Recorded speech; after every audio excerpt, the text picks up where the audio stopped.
gì tình nét tin ca dọn dinh gì amun lâu pi hoy na sangi Jesu mel mu kal kano Jesu mel kamu ting le dihin ka thu sim ka hildi Jesu mel kamu ting le kalon li ho a thi holdi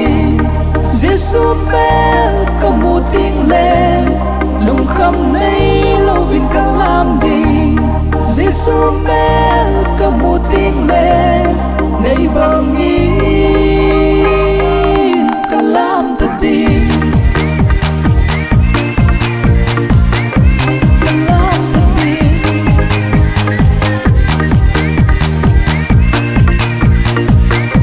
kalam tadi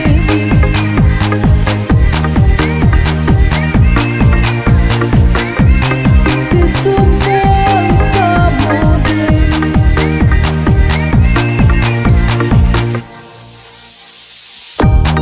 Jesu mel một dingin nilai sit aga sungin at day bang a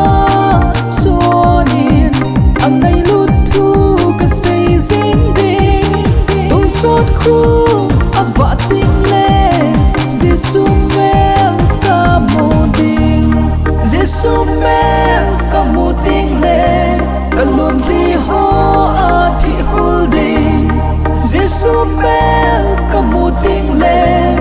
lung kham nei lo vin kalam ding Jesu mel kamu ting le nei bangin kalam tadi Jesu mel kamu ting kalam tadi